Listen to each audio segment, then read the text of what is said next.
세도 정치란 국왕의 신임을 바탕으로 절대적인 권력을 누리는 자를 뜻한다. 이런 권력을 누릴 수 있는 사람은 어느 개인을 특정한다기보다는 사대부 집안 또는 외척 세력을 의미하기도 한다. 당시 조선시대는 여러 양반 가문이 존재했다.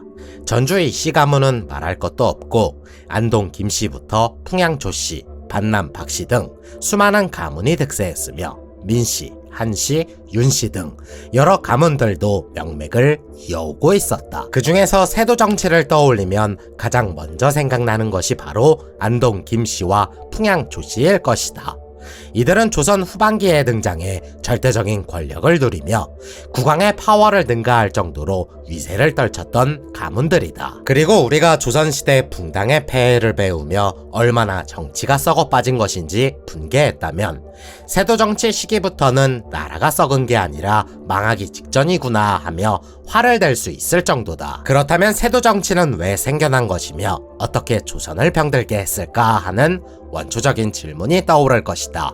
그러나 이 질문의 근본적인 해답은 의외로 인조 반정이 시작된 시기와 미묘하게 맞아떨어진다. 당시 인조를 밀어준 서인들은 관직을 독점하기 위해 무던히 애를 썼다.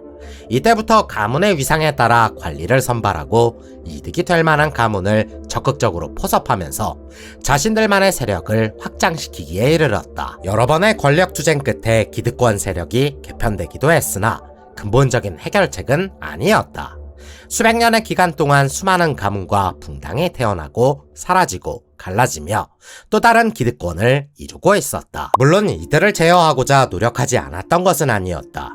무엇보다 숙종시대를 대표하는 황국정씨부터 영조시대를 대표하는 탕평채까지 왕권을 강화하고 신권을 제어하고자 하는 움직임은 분명 존재하고 있었다. 그러나 왕권을 강화하고자 하는 움직임 역시 일종의 세력이 필요했기 때문에 100% 이를 제어하기란 거의 불가능에 가까웠다.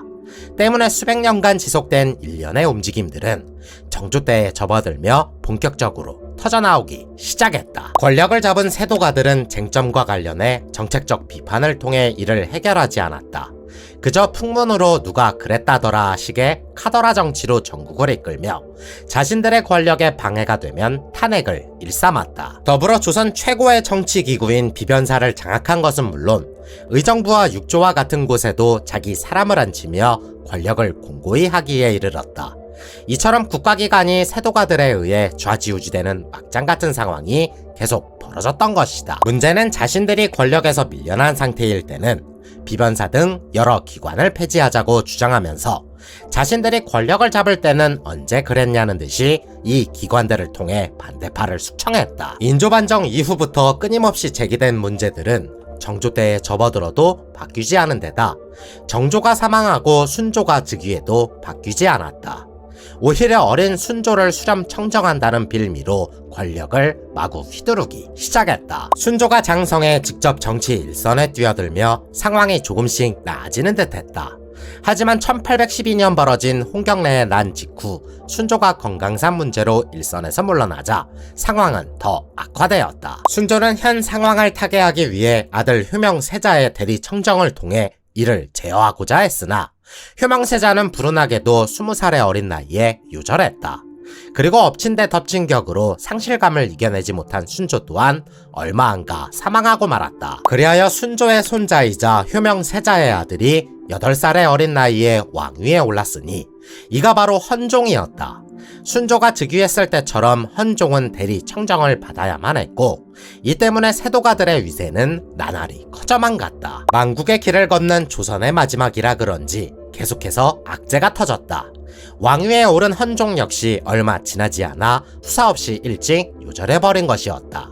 대를 이을 후사가 없었기 때문에 조선 왕실은 난리가 났다. 가까운 왕족 혈통을 찾아봐도 마땅한 적임자를 찾을 수 없었는데 그렇게 왕위계승 서열과는 관련성 1도 없는 강화도령 철종이 세도가들에 의해 등극할 정도였으니 당시의 조선시대가 얼마나 어지러웠는지 여실히 보여주는 상황이었다. 중앙정부가 이렇게 막장인데 일반 백성들의 삶은 어떠했을까?